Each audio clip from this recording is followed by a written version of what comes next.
Okay, so we'd like to start by talking actually about the incumbent Assemblyman, Rich Gordon, and ask you to give us your critique of his service as an Assemblyman, but more important, how would you bring a different kind of representation to the district than he has? Okay, very good. So Rich, I think, has done an admirable job of getting out in the community, because many of the folks I'm talking to cite personal relationships and conversations that they've had with him. And so I think that that has been a good thing. I think that in terms of environmental work, he's focused on that well. I'm certainly intrigued by his current bill to have a sort of a testing facility for creating recycled potable water, so that we can get used to it and get past the yuck factor, if you will. Mm-hmm. So that's all commendable. As for me, though, I think I bring a different approach to the office. I have all kinds of respect for people who have been in elected office before they hold this office, and that's terrific. But I think we have plenty of those. And as for me, I've had a deeper, broader history and experience base in our community, in the sense that in the technology community, what makes this district distinct and makes it very special. I've served for 30 years as outside counsel to companies up and down this valley, biotech, high tech, big, small, and really understand how they work and how their decision-making process goes. I've represented Stanford University for 30 years as well. But I've had the additional benefit of serving on the board of the Law Foundation of Silicon Valley, which is a very large nonprofit. It's the largest provider of free legal services in the area. And it has 5 different legal services programs, the largest of which is Legal Advocates for Children and Youth. We represent every foster child in Santa Clara County. So I've had a very close look at the needs of the underserved populations in our communities, those that we represent through our Fair Housing Law Project as well. And so I think that the thing that is distinct about me is that I've had a hands-on approach with a wide breadth of residents in our district. So you are among the candidates that has had no prior political or elected experience. Other than what you just described as this breadth of interesting background, what can you say that reassures people that you are going to be able to really engage in the political rough and tumble world of Sacramento in the way that a more experienced elected official would be able to? Sure. So what I've been doing in the community, the first part that I talked about as an attorney, is I'm actually a litigator. I'm a patent litigator. And so what I have done for 3 decades now is gotten involved when people are literally mad enough to make a federal case about it, and gotten in and looked at some very tough facts, had to analyze expert opinion, had to figure out the position that best serves the people whom I represent, advocate for that position, try to build consensus around that position, and if so, we can settle the case and move on, and if not, fight like hell. That's what I've been doing professionally for all these years. So I think that skill set will transfer. And I've also, in addition to being a litigator in the last 10, 12 years, I've also served as a mediator. So the federal courts here in this district have appointed me on their mediation panel and their early neutral evaluation panel, and asked me to train 2 generations of mediators after my appointment. But also the International Trade Commission has appointed me as one of 18 mediators across the country to help resolve disputes of import issues. So if you have a patent and you think I'm infringing it with what I import, you would come see me and I would help you resolve those disputes. So being able to see what's really behind a dispute, being able to deal with complex facts, being able to build consensus, and being able to advocate are skill sets that I bring to this office. I think you were quoted as saying that you considered running for this office 10 years ago. I think we had that in our profile of you. Is that right? Not necessarily this office. It was 10 years ago that I went through the Emerge program and first considered running for public office. But it was at that time that I got involved with the soccer league and then took the Law Foundation's presidency. And so now I'm available to look again. Got it. So maybe we can get into some of the specific issues that are facing the state. Sure. And I wanted to touch base on high-speed rail. There are a lot of nuances with that. Some people are, vastly opposed, and some are vastly supportive. Your position is somewhere in the middle, with some questions about the high-speed rail authority, I believe, and also what's going to happen here on the peninsula. So I wanted to ask what you envision you support, and how you would try to push the direction of that project. Right. So high-speed rail, I think when we first took a look at it and approved it, was something we got excited about, and I shared the vision of a transportation mechanism that would reduce greenhouse gas emissions, so it was good for the environment, would reduce congestion coming and going between the major metropolitan centers, and that's great. Since then, it's gotten a lot more expensive, and as we've tried to figure out how we would live into that, we've come face to face with a lot of problems and hurdles. And there's the one about in Southern California, how do we get through those hills? But we're now starting with the portion north of that, so we'll table that for the moment. But I think we still don't have, with the increased price tag, the full funding sources identified. So I'm not sure it's going to make it to San Jose, but I think that's something where the state could exercise additional oversight and make sure that the management of the High-Speed Rail Authority was well done, because there have been concerns about that in the past. If it gets to San Jose, I don't think it'll be for a number of years. And at that point, we should have a conversation looking at how much progress have we made in this Bay Area with Caltrain and other mass transit, to see if we really need it to continue on up to San Francisco, or if it can, head over to Sacramento at that point, as long as we would have a good handshake between high-speed rail and Caltrain. If it's viewed that we still need it to come up to San Francisco, we're going to have to look at grade separation, which I hope happens before then. We're going to have to make sure it safely comes to these communities. But I think we may find that San Jose is far enough. So that's my view of it. Okay. Do you think high-speed rail is going to just sort of evaporate when Jerry Brown leaves office? It might. I don't know. Okay. And are there any funding sources that you think shouldn't be used for high-speed rail that have already been planned? Well, I don't think we should use cap and trade money for high-speed rail. I think we have too many other immediate needs that will have a more immediate impact on greenhouse gas emissions. So I guess I look at it that way. In terms of new sources, I don't have new suggestions. That's part of the problem. What would those more immediate needs be for that cap and trade money, in your judgment? Well, Caltrain electrification. Well, we're going to use high-speed rail money for that. We can do that too. Well, that money's been committed as part of the high-speed rail deal for the most part, right? Yeah, but so in the Bay Area, I don't know if you'll get to this, but in the Bay Area, I think we have a lot of needs for improved transit. We can revisit whether the Dunbarton rail ought to be, the money that went to Barton did not come back, where, if that's still a good handshake, because I've spoken with the mayor of East Palo Alto, who is concerned about all the traffic on University Avenue that gets backed up in their city, but they don't get any economic benefit because people don't stop to buy a cup of coffee. They just sit there and go on through.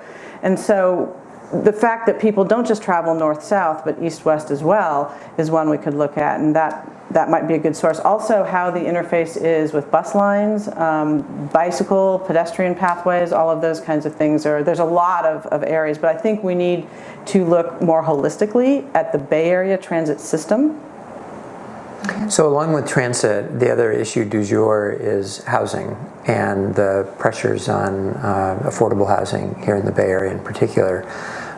There was a survey out earlier this week that showed that a third of the residents in the Bay Area are considering leaving, in part because of the high cost of living here and the high cost of housing. What remedies or partial solutions do you see to this problem, and what role does the state itself play in it? So with housing, we're clearly in a housing crisis, and that's what that survey reflects.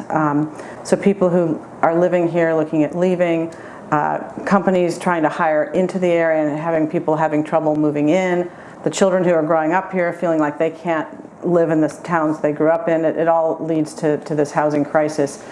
And my belief is that the state has a role first in funding, because through the redevelopment agencies there used to be more funding coming this way for housing, and then that was eliminated and has not been made up, so about 20% of the funding for housing.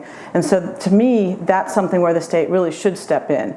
And there was a proposal, I believe it was last Friday, that Assemblymember Chu and Assemblymember Thurman put forward, because last year there was a bill to have tax credits to build affordable housing, and Governor Brown did not sign that. He wanted it to be part of the budget process, the housing discussion. So in honoring that, they put forward this budget proposal where they're now discussing, I think it's a $1.3 billion package, a one-time spend out of the surplus that would go toward building affordable housing, building housing for homeless, that would subsidize rentals. So it's kind of a mixed package.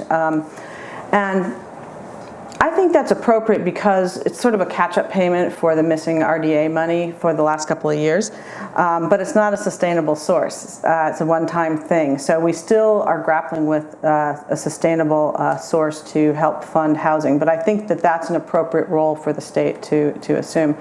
But I also think that enforcing compliance with the housing element of the plans from municipalities, another role for the state with appropriate oversight. But what the state shouldn't do, in my view, is tell the individual cities exactly where they should put that affordable housing. I mean, the municipalities and the counties are closer to the issues and should make those decisions. So when you make that statement, do you mean that you think the ABEG requirements should be strengthened to go beyond the requirement of zoning for more housing and have some enforcement mechanism if the housing isn't actually built?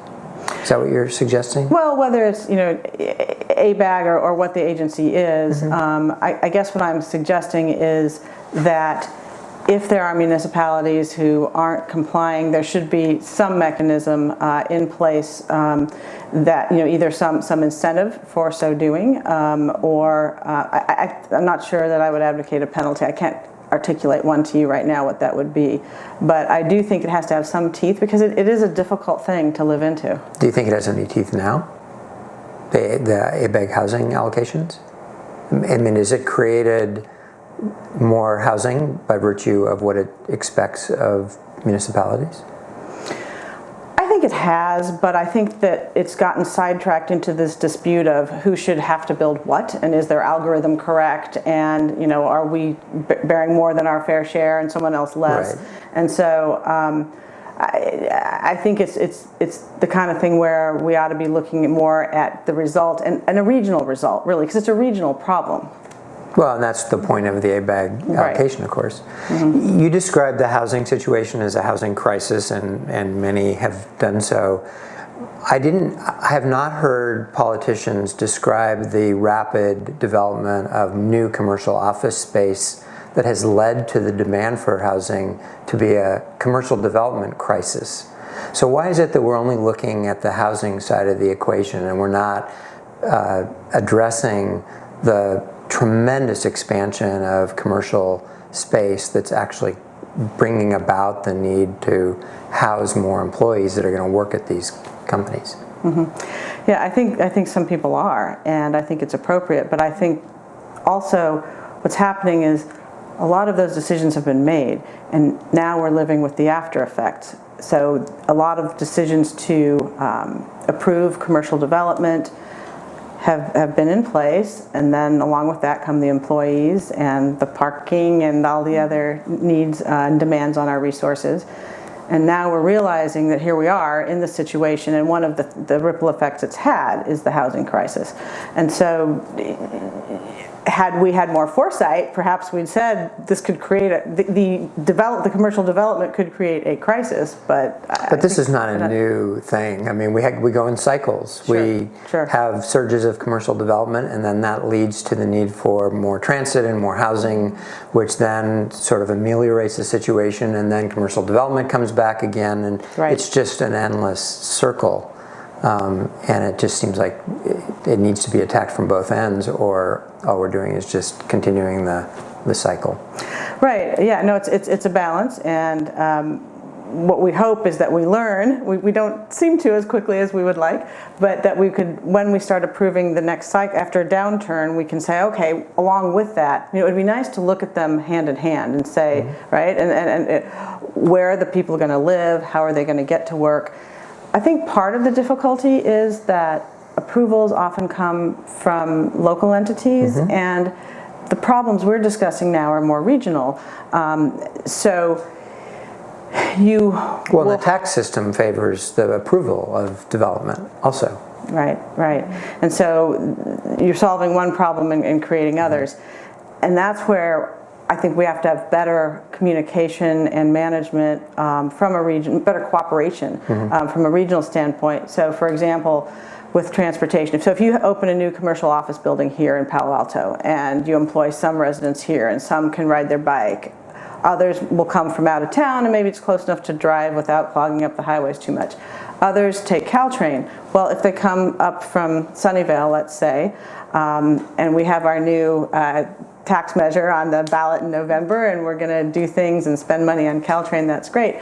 But what if they come from San Mateo County? The train goes up and down, and so that's to me why we need more regional management, so we're not looking at things piecemeal, because I think that's why sometimes the decisions aren't as foresighted or comprehensive, is that we need to look at things more regionally. So I've kind of wondered about that regional approach. What at the state level do you think an assembly member can do to make sure that there's a regional approach as opposed to each municipality taking care of its own traffic situations? Like, what practical steps can we look forward to see this cooperation? Right. So we have the MTC here in the Bay Area, and then of course there's Caltrans, the state agency. So the question is, why is that not fostered more of a regional approach that we're all looking for now? So the easy answer is, let's create a new agency.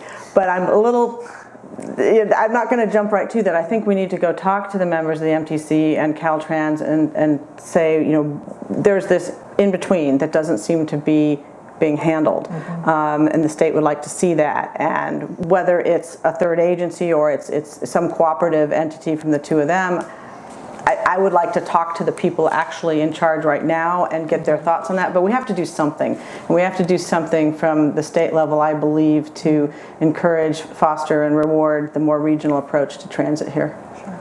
I mean, I've lived in Washington, D.C. and New York City before I moved here 20-some years ago. And you could get around those cities, and they're very dense and very crowded.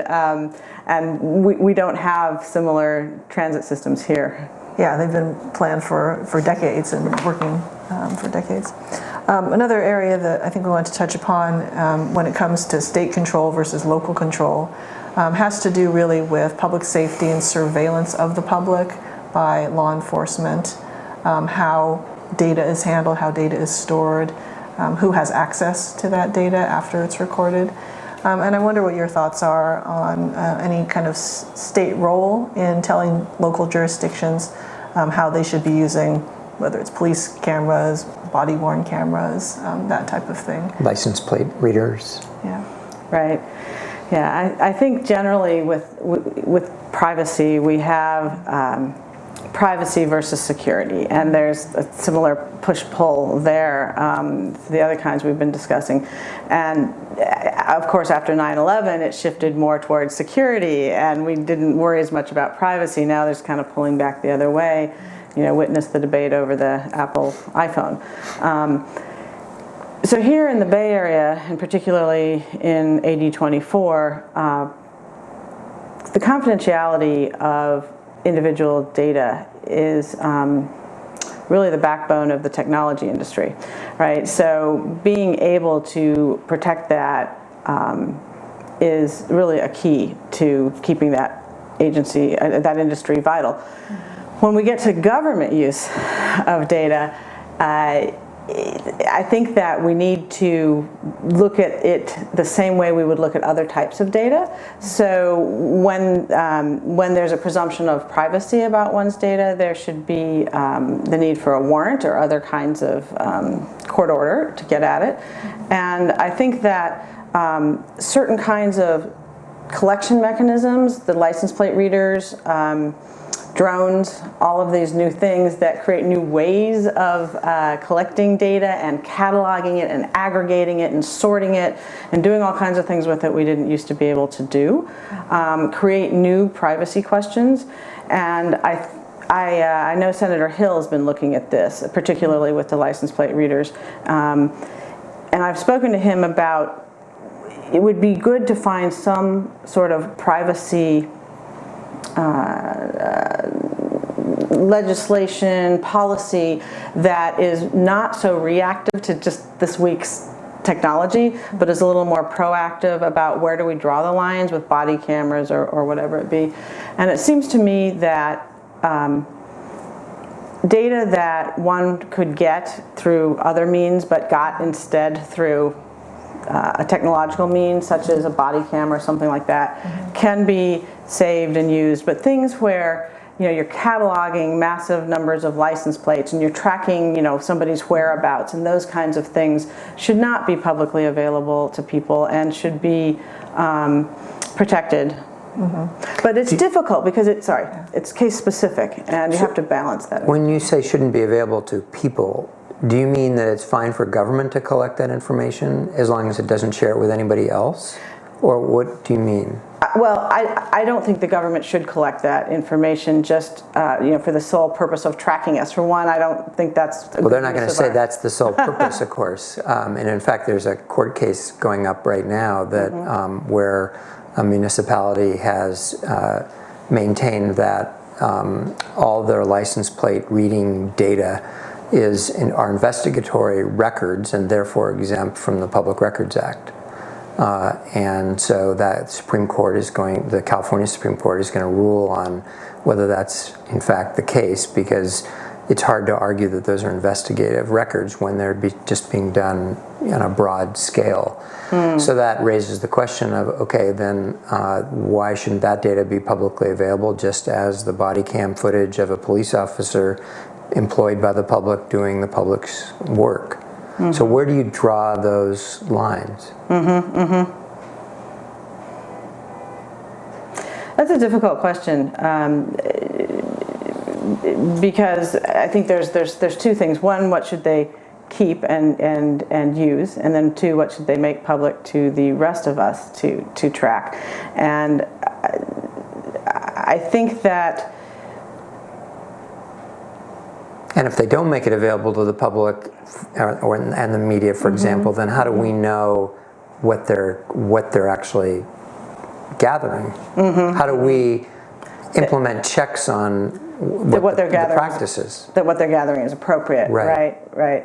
Yeah. So perhaps the way to do it is to have some sort of oversight, sort of almost audit, to make sure where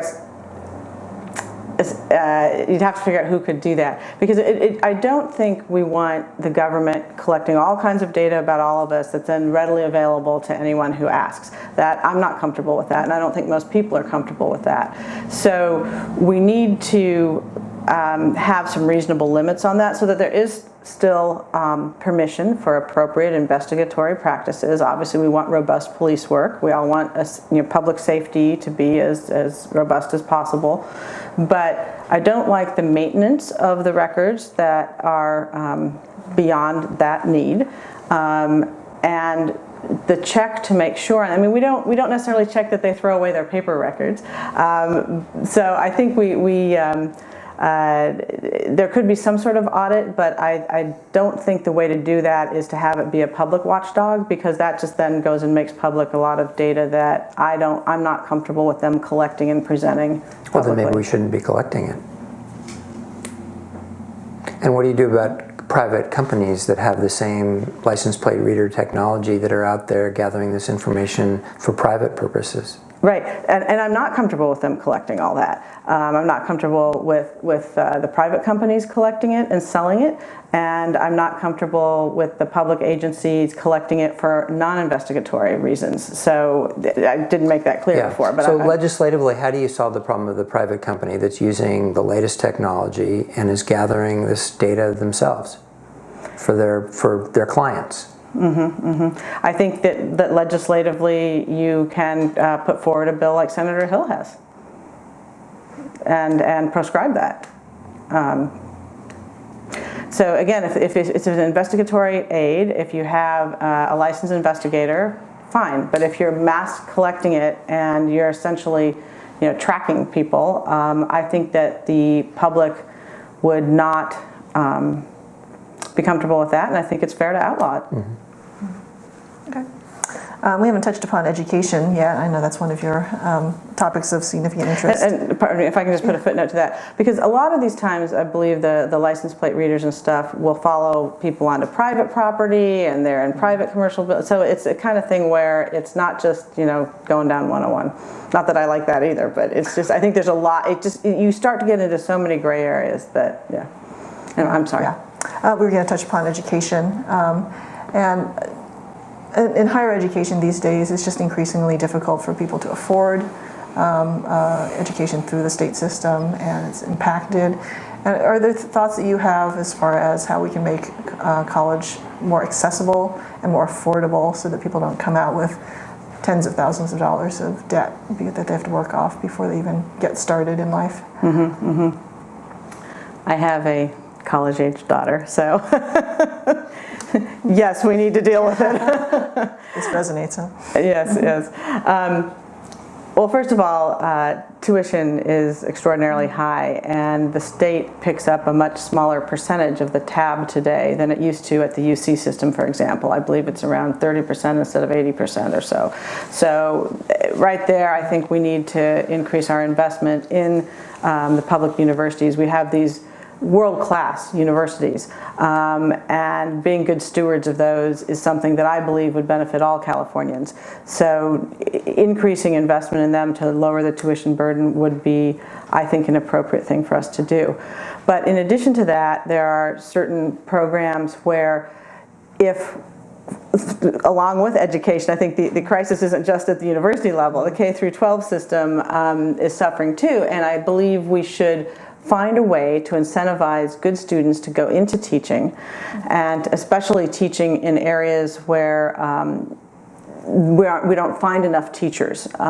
So if there's certain science or special education or other areas where we have shortages, what would be good would be to have some tuition abatement for people who want to go into those areas and do in fact go into those areas for a period of years. I don't know exactly what that would be. We'd have to flesh out the details. But that would be a way to reduce the debt they come out with, because we know we don't pay our public school teachers at the high end of the salary scales either. And so the debt burden there is more difficult for them to repay. So we could nip that in the bud from initially and hopefully have a win-win there. Yeah. So then that becomes a funding question. Is there a funding source that we're not tapping into currently that we should be moving the funds over from, or how do we get more revenue in there? Right. So we definitely have to get more revenue there, and it's a challenge because there's so many demands on the state budget. So that's always the question. It's easy to say, gee, more of this and more of that, but we do have to pay for it. So you rightly point that out.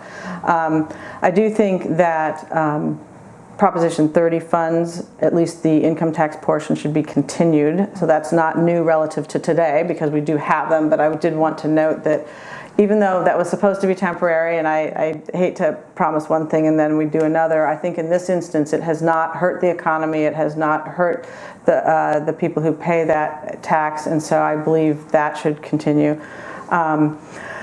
But I think we should look harder at the criminal justice reforms that have been proposed and see what we can get there by reducing the nonviolent prison population and not having such a demand on the state budget for that, and perhaps shifting that over to education, because it costs less to educate than to incarcerate, right? So that's another thing to look at.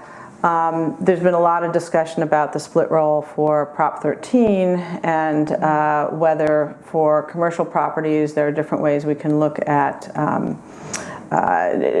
increasing that proportion of Prop 13 revenues back to what it used to be, and to generate more revenue that way. So those are the sources I would look to. In your earlier interviews with our reporters, you indicated that equity of funding of our public schools, of our K-12 schools, was an important issue to you. But I didn't see how you intended to tackle that one. What methods would you use in funding of public education in California to actually address that? In Palo Alto, where we're sitting right now, obviously the parents put in a lot of money and volunteer hours, so we can't, tell them not to do that. That's great. But for me, when you look at the per pupil spending of our state versus others, it's just way too low. And so we need to get back, hopefully use some of these funds we were talking about and put those into the pot generally. But I think in so doing, we should try to level up and try to level across the different districts. And so it may, if you add in the parent contribution, it may never be the same total per student, but I think we need to get it to a point that the base that's started with is more sufficient than it is now, because I think it's inadequate now. And it'll be interesting to see the local control funding formula play out and see how much impact that has, where you get more dollars for English learners and for low-income persons in your community. So hopefully that will help to level things. I just think we need more dollars to go around. So I'm hopeful that we can see how that plays out. And then to the extent there's still inequities across districts, see what the next step is. But I think let's see how far we get with that. So do you feel that the basic aid districts should be protected, basically, which is contributing a great deal to this equity issue? Right. Well, we're in one right now, and without... Well, right now we are. We could go to other places in your assembly district and not be in them, obviously. Exactly. No, but my point was going to be that we're sitting in a basic aid district now, which are viewed as sort of the wealthy and, because of the Prop 13 monies in these districts and all of that. And yet we're still... I go to back to school nights for my kids, and I have for, more years than I want to confess. But I still hear teachers here talking about reaching into their own pockets for supplies. So what I would say is I would go back to the point that even here, where we have tremendous parental support and we're pouring pie money in, and we're in a basic aid district, it still doesn't seem to be overflowing when you go to back to school night and you sit in some of those classrooms and you listen to what the teachers say, and every teacher at the end of after they tell you about the curriculum and everything, then they all have to make a pitch for money, which troubles me that they're in that position having to do that. So well, and they're sitting at the top of the pyramid. Exactly, and that's my point, is that I think we have to figure out more money so that it's not an issue in terms of the basic aid, because it just shows you how the local control funding districts, the non-basic aid districts, are so underfunded. If even here we have a problem. And so I think the idea is we have to get more resources and try to level up so that we're not having this fight about is basic aid okay or not. We're trying to get more resources. Yeah, I mean that's been the mantra for decades. I mean, that's always been what politicians have said. We need to raise all boats, and it just hasn't happened. Right, and that's why we're in this awful situation where we're down at 40 whatever in a state with the resources like California has. We've got Silicon Valley, we've got the entertainment center in LA, and yet we're at the bottom. So to shift slightly, you received the support of the California Teachers Association, one of the most powerful unions in the state, a union that is not known for its willingness to be innovative in a lot of areas. And I'm wondering what positions that they've taken in California that you would oppose, and to demonstrate that their endorsement of you doesn't come with your endorsement of all of their principles and policies. Well, thank you for asking that, and thanks for asking it that way, because that's exactly the case, is they endorsed me. And when I spoke to them in an interview much like this, it was after filling out a fairly brief questionnaire, but we all did that, many of the people in this race. And there were, pardon me, I've got the gnat flying around. There were a lot of questions where the yes or no box below, I didn't check, because I put a note to them to explain my position in a more nuanced way, because I think that's really behind a lot of the issues here, is that people need to think harder about them and not so in such a binary way. And an example of that is there was only one question to my memory that related to the Vergara case that we hear so much about. And as you know, there's an awful lot of issues in the Vergara case. But the one that they asked about was the teacher dismissal policies. So it's known generally as the 2-year tenure issue. The CTA feels very strongly that that's a misnomer, that it's not tenure, that really is taking teachers off probation. And so to me, that's the real question, is it's not should it be 2 years, 1 year, 3 years, 5 years, whatever, it's is it tenure? And so that's what I told them I thought was the issue we should debate. They asked me over and over again, what about 2 years? And I would not agree with them that that's an appropriate time, because I think what we really need to get at, and what a discussion I'd like to facilitate, and this is where my mediator instincts come out, and I've talked to a lot of people around here who are very strongly on the other side of the issue from CTA, about the fact that what we all want is good teachers in the public schools. And what we really all want is strong public education and people not fleeing to the private schools.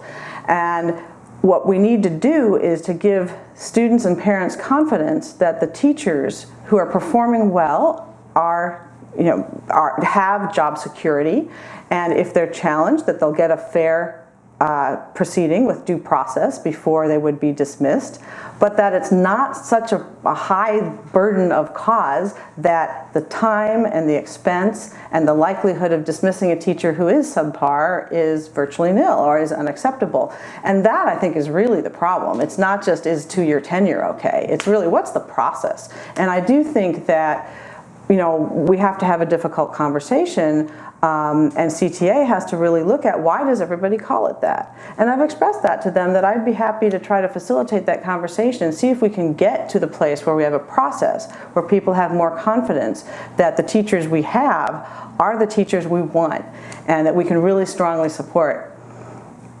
So just to wind that back a bit, are you saying that you agree with those who say that it's too difficult to dismiss an underperforming teacher, that all those things that you described as the possible consequences, in fact, is the world we live in today?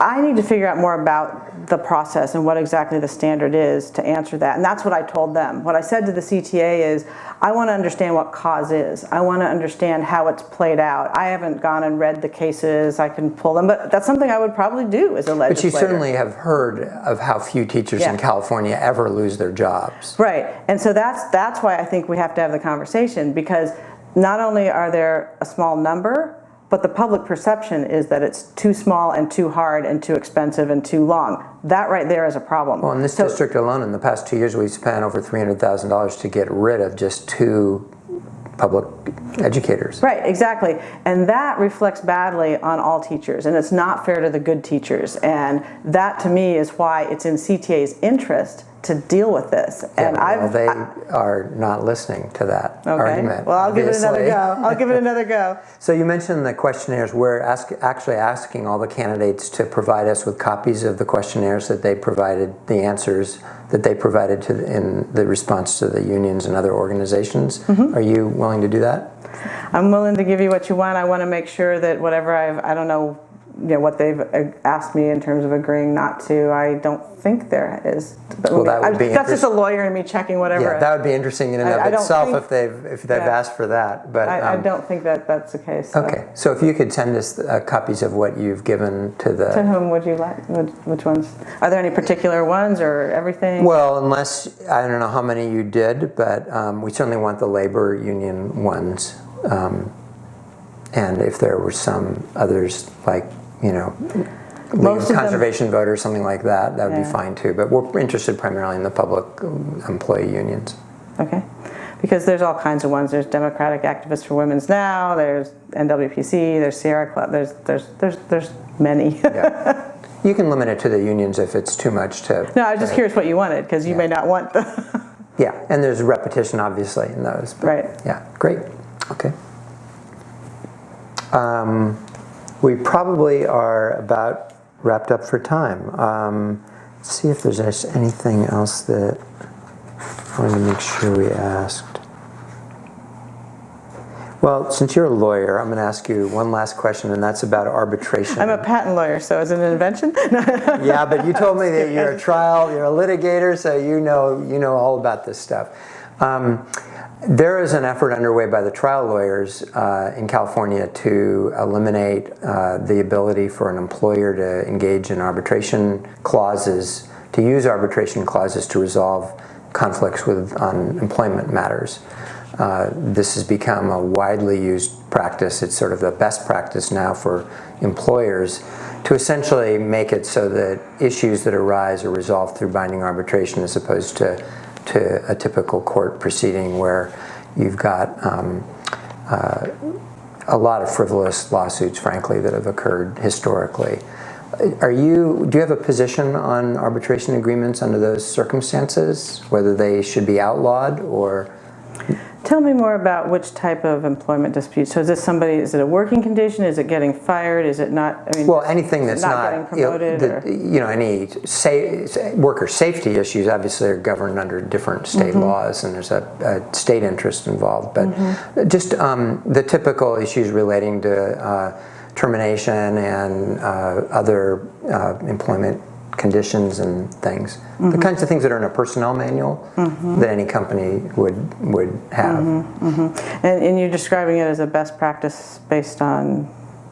Well, it's just because of so many frivolous lawsuits that cost, especially medium and small businesses, so much money to defend, because there's contingent fee attorneys that are looking for that kind of business. The arbitration agreements basically make it so that the contingent fee attorneys aren't interested, and you're dealing with real disputes as opposed to, Right, right. Yeah, so the challenge here is that when someone has a real dispute, it's not a frivolous dispute, and if they can't afford an attorney, that's why we have the contingent attorneys oftentimes, right? And then with arbitration clauses, so for me, I've practiced in a very different arena, right? So with patents, it's usually a couple of large companies going at each other. So what happens there when they enter into a contract and there's an arbitration clause, they have fancy lawyers on each side that look at them, explain them, understand them, prescribe them, decide on the arbitral agency, decide on where the arbitration will take place. We negotiate those. We highly negotiate. I've negotiated numerous ones. I'm a firm believer in arbitration because I'm a big ADR person. I've taught courses on ADR and patent cases, and so I believe in that. For me, the key is informed consent, and that's very difficult sometimes with an employee to consent to that in an informed way. Sometimes they might prefer that because they want some of these proceedings to be confidential for their own sake as well. But if it's not a frivolous case and they've waived their right to a jury trial without informed consent, I have a little trouble with that on a uniform blanket basis. So there should be some way to prevent, it's like, in the criminal justice system, you have to decide which side you want to err on, letting a few guilty people go or incarcerating too many innocent people, because it's impossible to hit the balance right. Somewhat the same thing in the sense that you might have to tolerate a few frivolous lawsuits to keep people who have real legitimate cases from waiving their right to a jury trial when, you know, they just didn't even know they were doing so. So that's my concern about it. So I'd want to see the exact measure and language so that you could figure out how to balance that. Great. Thank you very much for coming in. You're very welcome. No, thanks for having me, and thanks for taking the time to talk to all of us in this race. There's obviously a lot of candidates, so thank you.